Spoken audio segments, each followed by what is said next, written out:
ఇంకా కాళహస్తీశ్వరుడిపై నత్కీరుడు రచించినటువంటి రచనలు ఇప్పటికీ శివభక్తి సంప్రదాయంలో తమిళులు పారాయణ చేసుకుంటూ ఉంటారు.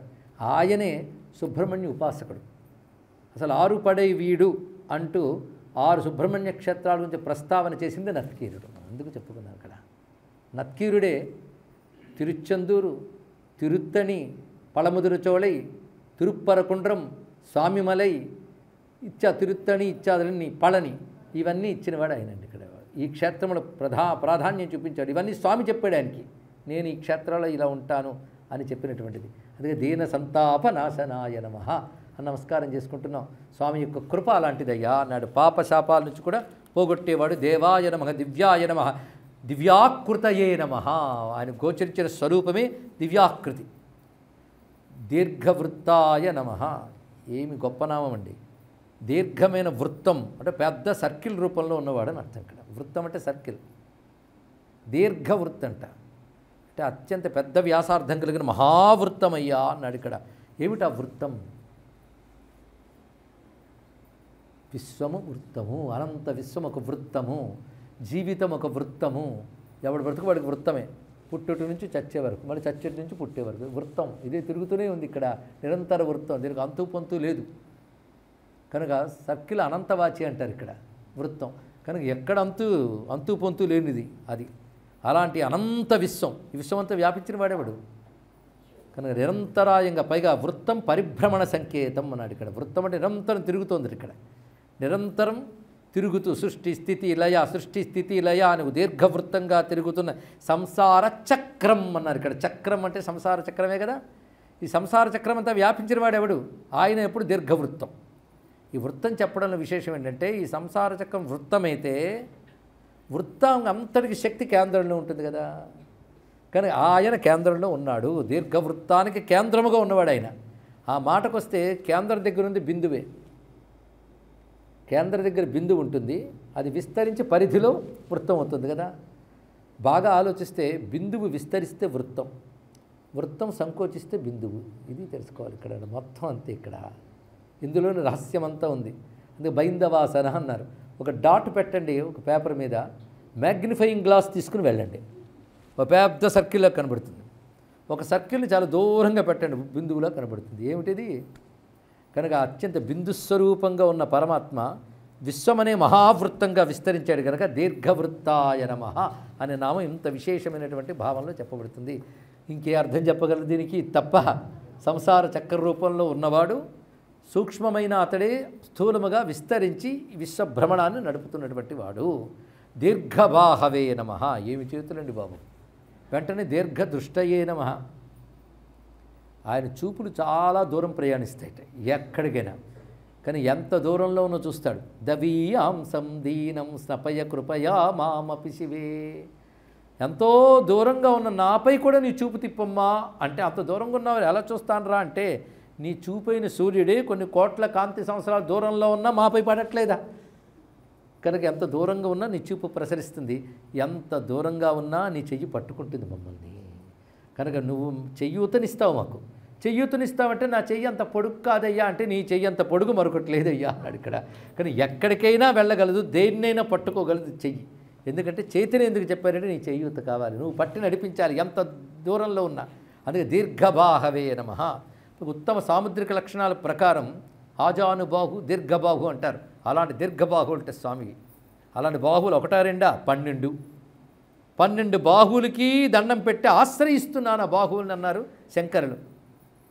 ఎటువంటి బాహువులు అంటే, విధౌ క్లుప్త దండాన్ స్వలీలాధృతాండాన్ నిరస్తే భసుండాన్ ద్విషత్కాల దండాన్ హతేంద్రారిషండాన్ జగత్రాణ సౌండాన్ సదాతే ప్రచండాన్ శ్రయే బాహుదండాన్. శ్రయే అంటే ఆశ్రయే, దేన్ని? బాహుదండాన్. నీ బాహుదండముల్ని నేను ఆశ్రయిస్తున్నానయ్యా. అలాంటి చేతులు ఉన్నవాడిని ఆశ్రయిస్తేనే చాలా బాగుంటుందండి. అంత బలమైన చేతులు. ఒక్కొక్కటి ఎలా ఉన్నాయంటే, అది బ్రహ్మదేవుని కూడా శిక్షించే, విధిని నిర్వహించడంలో పనిచేస్తాయి. విధవు క్లుప్త దండాన్. విధి అంటే బ్రహ్మ కూడా ఉన్నది కదా. స్వలీలాధృతాండాన్. మామూలు చేతులు కాదు, లీలతో అనంత బ్రహ్మాండాలని పట్టుకోగలిగినటువంటి బాహువులవి. నిరస్తే భసుండాన్.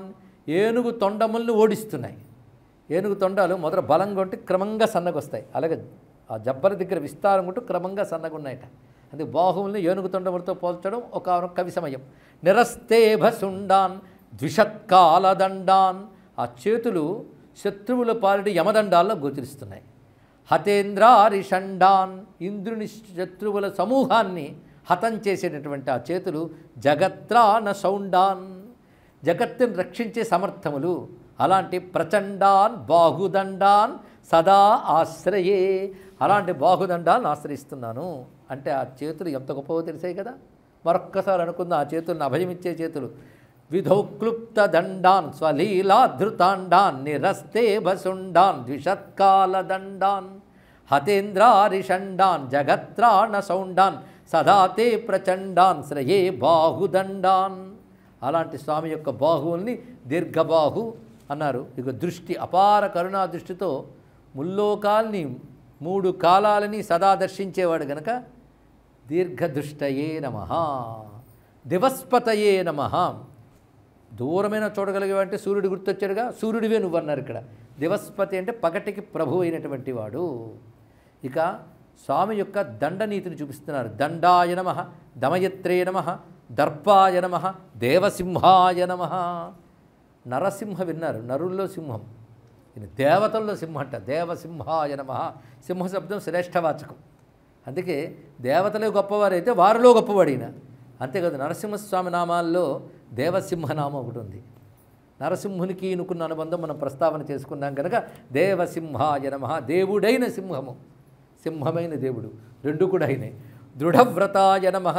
గొప్ప గట్టి వ్రతంట, అంటే నియమం తప్పని వ్రతపాలన చేస్తాడు.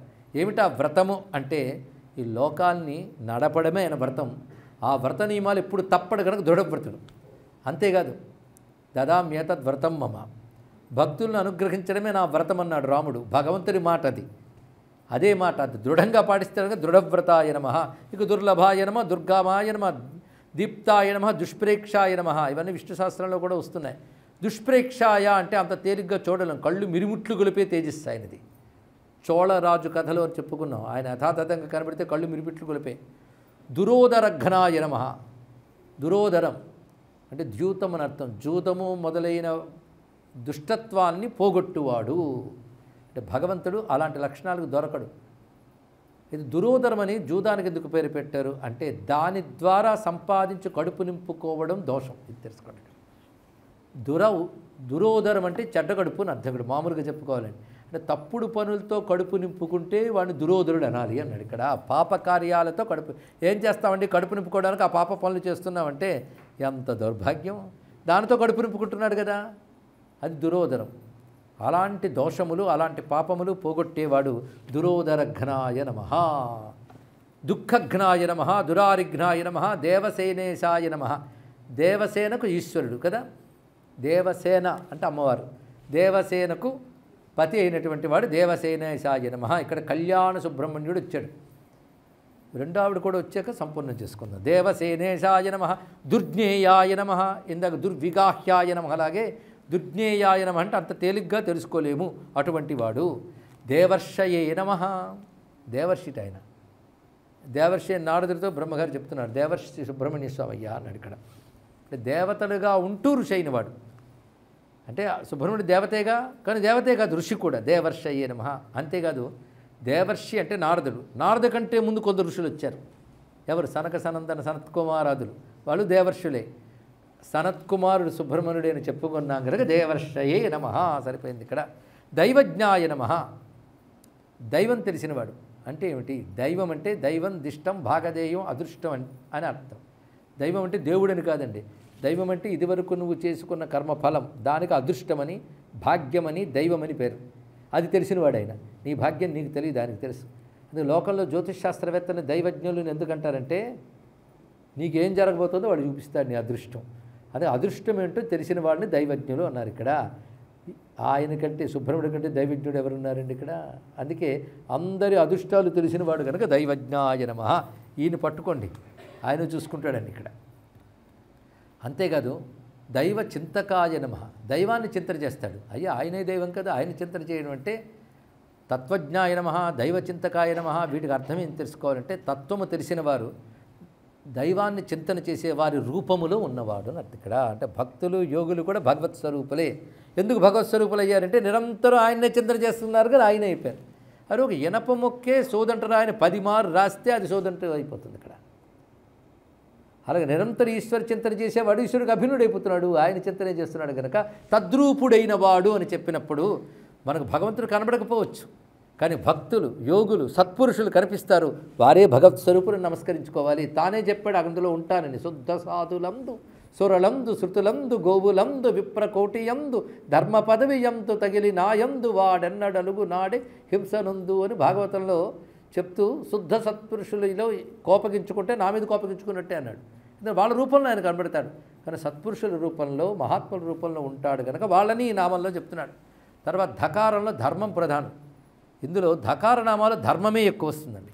ధర్మధరాయ నమః, ధనదాయ నమః, ధృతివర్ధనాయ నమః, ధర్మేశాయ నమః, ధర్మశాస్త్రజ్ఞాయ నమః, ధన్వినే నమః, ధర్మపరాయణాయ నమః, ధనాధ్యక్షాయ నమః, ధనపతయే నమః, ధృతిమతే నమః, ధూతకిల్బిషాయ నమః, ధర్మహేతవే నమః, ధర్మశూరాయ నమః, ధర్మకృతే నమః, ధర్మవిదే నమః. ఇవన్నీ ధర్మనామాలు. ఏకధాటిగా ఎందుకు చదివామంటే ధర్మేశాయ అని ధర్మశాస్త్రజ్ఞాయ అని ప్రారంభించి మధ్యలో ధన ధృతి ధూతకిల్బిష ఈ పదములు పెట్టాడు చూడండి ఇక్కడ. అంటే ధనం కూడా ధర్మం మధ్యలో ఉండాలి, ఇక్కడ ధర్మ వ్యతిరేకంగా ఉండకూడదు. అందుకే ధర్మనామాల మధ్యలో వాటిని పెట్టడంలో ఉద్దేశం ఏంటంటే ధర్మపూర్వకమైన ధనమే నిజమైన ధనం. అంటే ధర్మంతో సంపాదించేది ధర్మానికి వినియోగించేది అంటూ ధనానికి అటు ఇటు కూడా ధర్మం ఉండాలి. అలాంటి ధనం ఏదో దానికి ఆయన పతి. అందుకే ధనపత ఏ నమః. ధనలక్ష్మి అంటే ఆ ధనాన్ని లక్ష్మణాలండి. అదే కోట్ల కొలది అవినీతి సొమ్ము, వాళ్ళ తాత వాళ్ళ నాన్న సంపాదించిన అవినీతి సొమ్ము కాక వీడు సంపాదించుకుంటూ అది సరిపోక ప్రజల్ని పీడించుకుంటూ వాడి దగ్గర ధనలక్ష్మి ఉంది అంటే ధనలక్ష్మి లేదు, కాళరాత్రి ఉంది వాడి దగ్గర, తెలుసుకోండి ఇక్కడ. కనుక ధనలక్ష్మి అని ఎప్పుడైనా అంటే ధర్మం ఉన్నప్పుడే. అదే భగవంతుడు ఎప్పుడూ ధర్మ పురుషార్థ ప్రియుడు, అది చాలా ప్రధానం. మోక్ష పురుషార్థం పక్కన పెట్టండి, అది ఆయన స్వరూపం. ఆయనకు ప్రీతి ధర్మం ఇక్కడ తెలుసుకోండి. మోక్షం ఆయనకు ప్రీతి అనకూడదు, మోక్షమే ఆయనకు ప్రీతి ధర్మం. కనుక నువ్వు ధర్మాన్ని పట్టుకో. మరి ఇంత బతికి సుఖాలు అనుభవించకపోతే ఎలాగంటే అనుభవించు ధర్మసమ్మతంగా. అందుకే ధర్మ అర్థకామ మోక్షములు. ధర్మాన్ని ముందు పెట్టి అర్థకామాల తర్వాత పెట్టాడు. అందుకే ధర్మాన్ని ముందు పెట్టి ధర్మానికి ప్రభు ఒకడున్నాడు ఎప్పుడు మర్చిపోకు. ధర్మం ఆచరించినప్పుడు ఇంత ధర్మంలో ఉన్నాను నాకు ఇన్ని కష్టాలు పడ అధర్మంలో ఉన్న బాగుపడ్డాడండి అంటాడు. అప్పటికి వీడేదో ధార్మికుడు అనుకున్నట్టు. కానీ ధర్మానికి ఈశ్వరుడు ఉన్నాడు, ధర్మానికి ఈశ్వరుడు ఉన్నాడు. అందుకే ధర్మపాలన చేసిన వాడికి ఈశ్వరుడు ఉంటాడు. ఈశ్వరుడికి నాథుడు అని పేరు. కనుక ఎవరు ధర్మాన్ని పాటిస్తారో వారికి నాథుడు ఉన్నారు. ధర్మపాలన చెయ్యని వాళ్ళు అనాథలు తెలుసుకోవాలి. అనాథ ఎవడంటే ధర్మపాలన చేయని వాడే. అది ధర్మేశాయ నమః అని ధర్మనామాలు ప్రారంభించి ధర్మధరాయ నమః, ధర్మాన్ని ధరించువాడు. ధర్మం లోకాన్ని ధరిస్తుంది, ధర్మాన్ని ఆయన ధరిస్తాడు. ధర్మం అంటేనే ధరించున్నది. ధారణ ధర్మమిత్యాహు. ధర్మాన్ని ఆయన ధరిస్తాడు. అంటే ధర్మానికి ఆయన ఆధారం, ధర్మం నీకు ఆధారం. కానీ మనకు ఆధారం ధర్మం అయితే ధర్మానికి ఆధారం ఆయన. అది తెలుసుకోవాల్సింది. ఆయన పట్టులో ఉన్నాం, ధర్మంలో ఉన్నామంటే ఆయన పట్టులో ఉన్నాం. ఆయన పట్టులో ఉంటే జారిపోం. అందుకే ధర్మ పురుషార్థం కోసమే భగవంతుడు అవతరిస్తున్నాడంటే ఆయన ధర్మం ఎంత ప్రీతి చూడండి. ఇంత యుద్ధం తారకాసురుడు దేనికి? ధర్మరక్షణకే. పైగా ధర్మం శాస్త్రాధారమై ఉంటుంది. ఎవరికి పడితే ఇది నా ధర్మం అండి అని నువ్వు అనుకోవడానికి లేదు, శాస్త్రం నిర్దేశించాలి. శాస్త్రం ఎవరు? ఆయన స్వరూపమే శాస్త్రం. అందుకు గౌరవిస్తున్నాం. శృతి స్మృతి మమైవాజ్ఞ అని చెప్పడమే కాదు, వేదం నా యొక్క ఊపిరి అన్నాడు పరమాత్మ. యస్య నిశ్వసితం వేదాః, ఆయన ఊపిరులు. కనుక ధర్మశాస్త్రజ్ఞాయ నమః, ధర్మశాస్త్రం తెలిసినవాడైన శాస్త్ర రూపుడైన. ధన్వినే నమః, మధ్యలో పెట్టాడు ధన్వినే. ధన్వినే అంటే మంచి విలుకాడు. ఆయన యుద్ధం చేసినప్పుడు అది కూడా ప్రయోగించాడు తెలుసా మీకు? కేవలం బల్యం కనబడుతుంది కానీ ఆయన చేతుల్లో అది కూడా ఉంది, చాపం కూడా. ధన్వినే అంటే ధనుస్సు ధరించినవాడు, అంతేకాదు శాసనాన్ని ప్రవర్తింపజేయువాడు అని అర్థం ఇక్కడ ధన్వినే అన్నప్పుడు. అయితే ధనుర్ధారి ప్రతాపం ఒక్కటే సరిపోదు పాలనకి. అందుకే ధర్మపరాయణాయ నమః. పాలకుడు ధనుర్ధారి అయితే సరిపోదు, ధర్మపరాయణుడు అయి ఉండాలి. ధనుర్ధారి అంటే అందరూ ధనుసులు పట్టుకుంటారనే కాదు, ఆయుధములు ధరించినవాడు, దండనీతిని పాటించువాడు. అందుకే ఈయన దండాయ నమః, అని కూడా ముందు నామాలు ఉంది. దండ తర్వాతే ధర్మానికి వచ్చాం. దండనీతి భగవంతుడి స్వరూపం. తప్పు చేసిన వాడిని శిక్షించడం అనేది రాజనీతిలో ఒక భాగం. ఈయన దేవసేన అని మరువద్దు, దేవదేవుడు. అందుకే దాన్ని అనుసరించి నడుపుతున్నాడు. ధర్మపరాయణాయ నమః, ధనాధ్యక్షాయ నమః, ధనపతయే నమః, ధూతకిల్బిషాయ నమః. పాపాలను ఎగరగొట్టువాడు. ధర్మం వల్లనే పాపనాశనం జరుగుతుంది. ధర్మేణ పాపమపనుదతి శాస్త్రం చెప్తుంది. ఇక్కడ ధర్మంతో ఇదివరకటి పాపాలు పోతాయి. నువ్వు ధర్మాచరణ చేస్తూ ఉంటే చాలు, పాపాలు అవే పోతాయండి ఇక్కడ. అందుకే ధూతకిల్బిషాయ నమః అనేది మధ్యలో పెట్టడం ఒకటి. పైగా ధర్మం నీకు తెలియకుండా మనోబలం ఇస్తుంది. ఇది గొప్ప రహస్యం. మన ధర్మపాలన చేస్తూ ఉంటే ఆపద కాలంలో దృఢంగా ఉండగలంట. ఆ దృఢత్వం నీకు ఎక్కడి నుంచి వచ్చింది? నువ్వు ఇంతవరకు చేసిన ధర్మం వల్ల వచ్చింది. దీనికి వాల్మీకి సూచనకు ఒక మాట చెప్తాడు. రావణాసురుడు లంకలో సీతమ్మని బంధించాడు చెట్టు కింద. సీతమ్మకి అయిన వాళ్ళు ఒక్కరు లేరు అక్కడ, అందరూ శత్రువులే. వాడు భయంకరంగా మాట్లాడుతూ ఉంటే ఆవిడ ధైర్యంగా మాట్లాడిందిట. ఎందువల్లంత ధైర్యం అంటే వృత్త సౌందర్య గర్విత అని ఒక మాట అన్నాడు ఇక్కడ. ఆమెకున్న క్యారెక్టర్, ధర్మం వల్ల ధైర్యం వచ్చిందిట తల్లికి ఆ సమయంలో. అందుకు ఆవిడ మీద కల చూస్తున్నావేంటి, తగలడతావు జాగ్రత్త అన్నదా లేదా? నత్వాంకుర్మి దశగ్రీవా భస్మ భస్మార్హ తేజస. పైగా అసందేశాత్తు రామస్య తపస్సానుపాలయన్. రాముడి సందేశం లేదు, నా తపస్సును కాపాడుకోగల తగలబెట్టట్లేదు, కానీ లేకపోతే తగలబెట్టగలిగే తేజస్సు నాలో ఉన్నదని చెప్పిందా? అంత ధైర్యంగా మాట్లాడితే తాను కాని చోట ఒక స్త్రీ, అబల అయిన ఒంటరైన స్త్రీ అంత ధైర్యంగా మాట్లాడింది. ఎంత ధైర్యంగా అంటే రావణాసుడు వెనక్కి తగ్గాడు. అది తెలుసుకోండి. వాడు కూడా వెనక్కి తగ్గాడు. అంటే ఆ ధైర్యం ఎక్కడి నుంచి ఉందని ధర్మం ధైర్యం ఇస్తుంది. అందుకే ధర్మం మధ్యలో ధృతిమతే నమః అని మాట చెప్పాడు. ధృతిమతే ధైర్యం కలవాడు, ధూతకిల్బిషాయ నమః పాపం పోగొట్టేవాడు. అంటే అర్థం ధైర్యాన్ని ఇస్తున్నది, పాపాన్ని పోగొడుతుంది ధర్మం. ఎందుకంటే ధర్మం ఆయన స్వరూపం కనుక. ధర్మహేతవే నమః, ధర్మశూరాయ నమః, ధర్మకృతే నమః, ధర్మవిదే నమః, ధ్రువాయ నమః స్థిరమైనవాడు, ధర్మచారిణే నమః చివరి వరకు ఆ ధర్మమునందు కట్టుబడ్డమే ధృతవ్రతాయ నమః. తర్వాత నకారనామాలు. నకారనామాల్లో చిత్రం ఏంటంటే ఎక్కువ నామాలు 23 నామాలు నిహి అనేటటువంటి అక్షరంతోనే వస్తాయండి. ఇంకా చెప్పాలంటే నిశ్శబ్దాలు అనాలి వీటిని. నిహి అనే పదంతో వచ్చేటి శబ్దాలు ఇవి. నిహి ఉపసర్గ.